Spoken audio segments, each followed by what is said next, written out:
people like me. You need people like me so you can point your f***ing fingers and say, that's the bad guy. The undisputed super featherweight champion of the world, Alicia, the Bumgarner. That's the bad guy. That's the bad guy. That's the bad guy. That's the bad guy.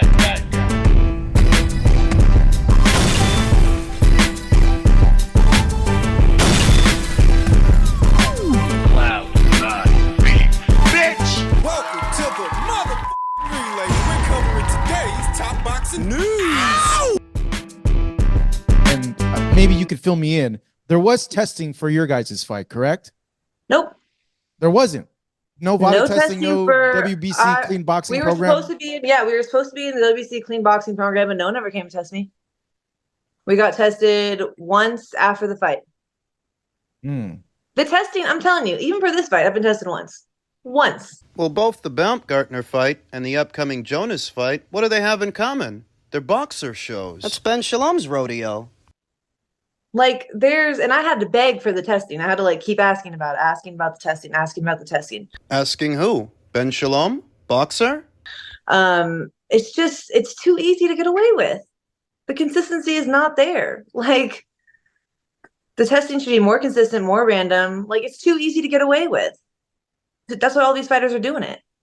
So wait, I'm confused. Then. Why wasn't that? Because if you're in the top 5 or 10 of the WBC and you're fighting for a WBC title, you have to do the clean boxing programming. Isn't that like the 365? Yeah, and I was in it, but I don't know.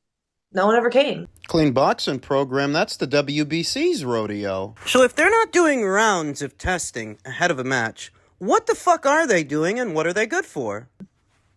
Okay. I didn't have the WBC. Yeah, she had the WBC belt, so I assume she was in it. I don't know if she got tested for it.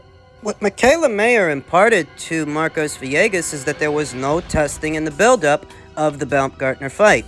And the Baumgartner fight, well, that wasn't a Matchroom show. That was a BOXXER show, a BOXXER Sky Sports show. Thus, the responsibility to ensure there are waves of testing ahead of a match, that would have been on Ben. Yeah. That would have been on Ben Shalom. But you notice that people don't keep the energy for Ben that they keep for Eddie. You're not going to see a mob of individuals with their tiki torches and pitchforks storming the gates to crucify Ben. Ben Shalom, no, the only Ben they care about is Conor Ben, due to his association with Matchroom. Even after Michaela says that there was no testing in the buildup of the Baumgartner fight, no testing ahead of her upcoming fight with Natasha Jonas, they're not going to go after Ben. The only Ben they're concerned with is Conor Ben. When it comes to Ben Shalom, they don't keep the energy for Ben Shalom that they keep for Eddie Hearn, which is weird. Yeah. Matchroom adds more additional layers of anti-doping testing, by and large, than BOXXER does. I remember ahead of one show a few months ago,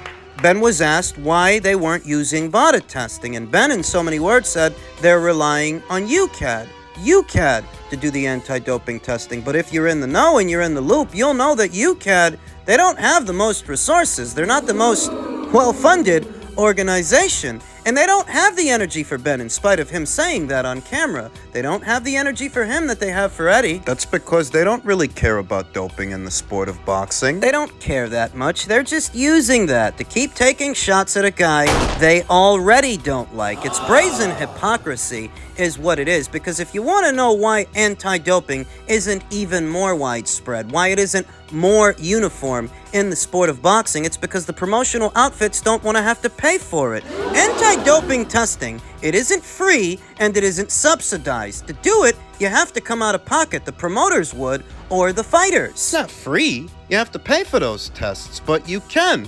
voluntarily. It's all in the name. The Voluntary Anti-Doping Association. You can hire them. The fighters can if the promoters don't. Just dedicate a portion of your purses to the anti-doping tests. And the issue is the fighters don't want to have to do that because those tests are expensive. So they'll rely on the promoters to do it. And then the promoters don't do it.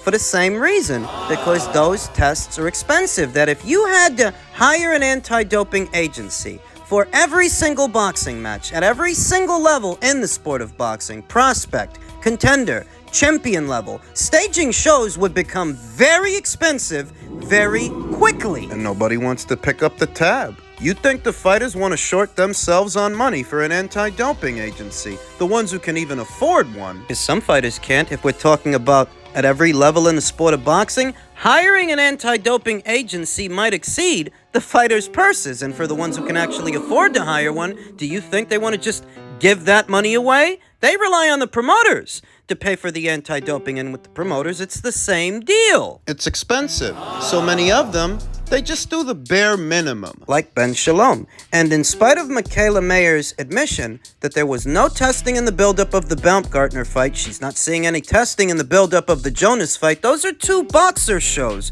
BOXXER, not Matchroom. Where's the angry mob? Where's the outrage? From the people in boxing, the people outside of boxing, the pearl clutchers, the ones that demand that we do more. And that more needs to be done to clean up the sport. What you will find is that when Eddie Hearn is not involved, they are not interested, because it's not about doping or anti-doping. Also, that I can get self-important virtue signalers upset with me whenever I say that I don't care about doping in the sport of boxing, but neither do the promoters. They don't care enough to pay. Damn right I don't care, because they don't either. You want that I should be more upset about it than they are? Or the fighters? Hey, the fighters can hire an anti-doping agency at any time with their own money. You don't see them doing that. It's called the voluntary anti-doping agency.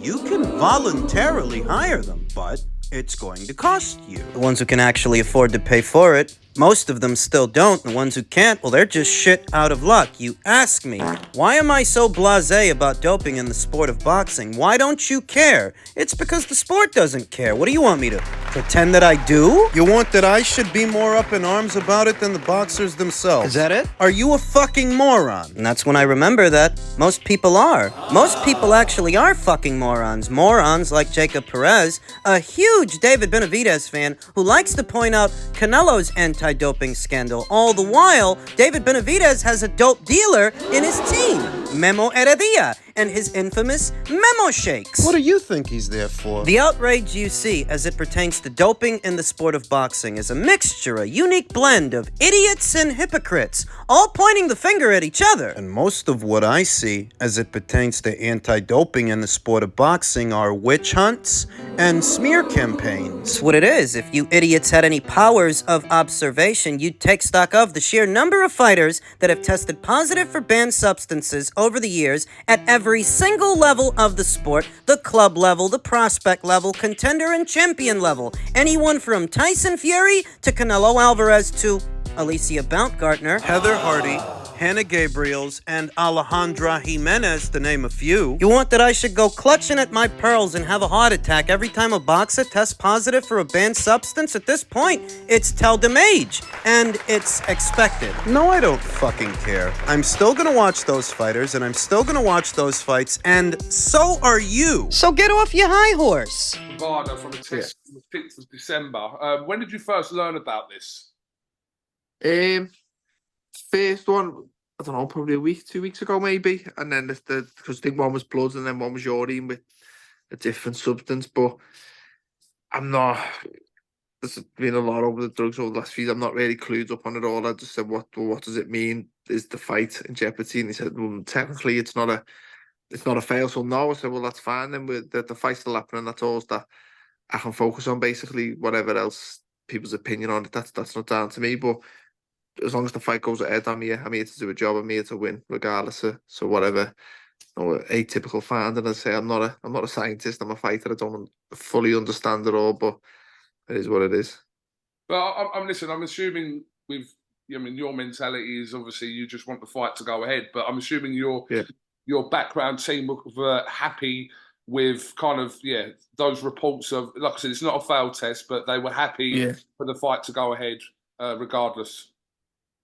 Yeah, I think it's just like, I think when I seen obviously they were talking about it and like the emails and stuff, and along with Varda, and I think they were saying, no, it is suspicious, but it's not it's not a violation. It's not a failed test. It's not a adverse finding. It's atypical finding. So unless it's adverse, then nothing really happens. So my reply was, well, why tell me then? Just leave it as it is. The fight's still happening. I'm here to do a job.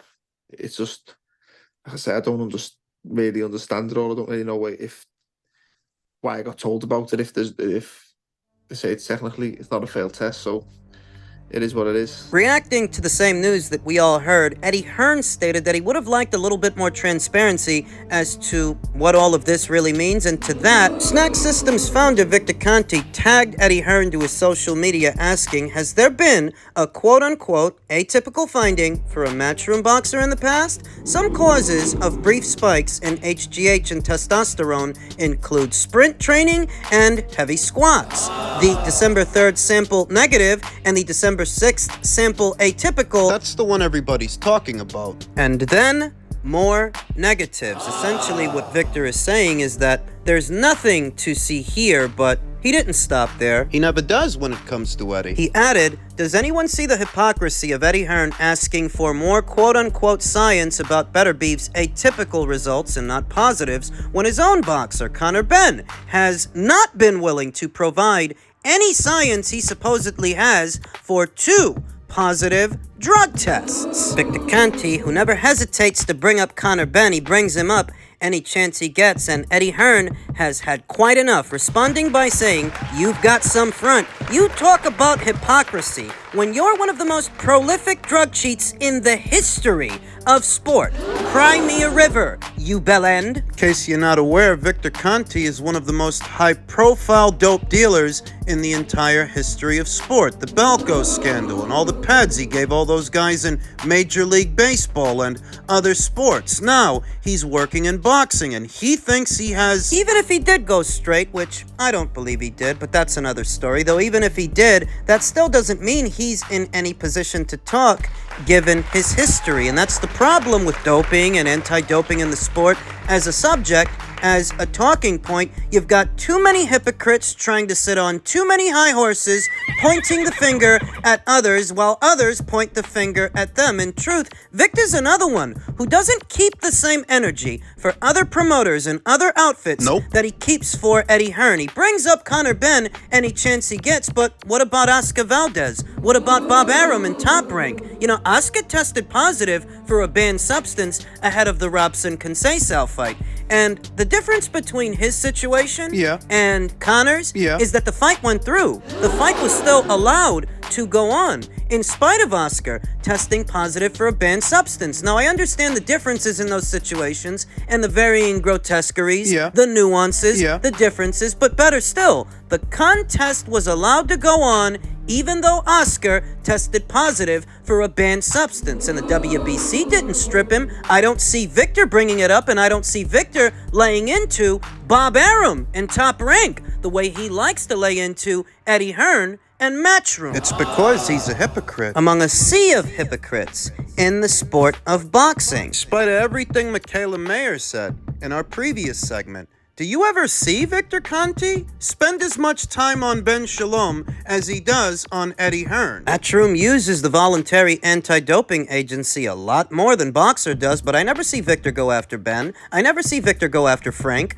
Warren. How many times has old fish eyes Frank Warren hired the voluntary anti-doping agency, that added layer of testing that Matchroom regularly implements? That added layer of anti-doping testing that I don't think Queensberry regularly adds to their shows. And what about the promoters here in America? What about Golden Boy? What about the PBC? What about Top Rank? One of their fighters literally tested positive for a banned substance, and not only was he allowed to keep his belt, he was allowed to fight. The contest went through, and I don't see Victor bringing up Oscar Valdez as much as he likes to bring up Conor Benn. Doesn't it make it worse that Oscar was a reigning champion and he wasn't even stripped? Isn't it worse that he was allowed to fight? Due to a technicality, but then why are you so up in arms about Conor's technicality and how he's been able to resume his career? Why does that bother you? The NADP lifted his ban, so what the fuck do you want? It's just classed as a atypical finding. It's not a pass, it's not a failed test, it's just, it is what it is. I think you can't just, the fight's still happening, and that's the main thing. I'm here to become a world champion regardless of of what's gone on. Like I say, I'm not a scientist, I'm a fighter, and as long as I ask, is the fight still going ahead yet, then I'm here to do a job. I'm here to come over here, beat him, take his belts, and go back home. I like to pay attention to the fighters' reactions in these situations, because what seems consistent is a lot of times the fighters themselves, they don't seem all that bothered by it. When Conor Benn tested positive for the banned substance that saw the Chris Eubank Jr. fight get scrapped, Chris wasn't all that bothered about it. In fact, reports indicated he still wanted to go through with the fight. He still wanted to go through with the contest. And look at Callum Smith. In spite of what these elevated HGH and testosterone levels could mean, he doesn't care. He's not bothered. He wants to fight. That could be because he's on something himself. Oh, I know that you wide-eyed and naive optimists out there may not like the sound of me turning this around on Callum Smith.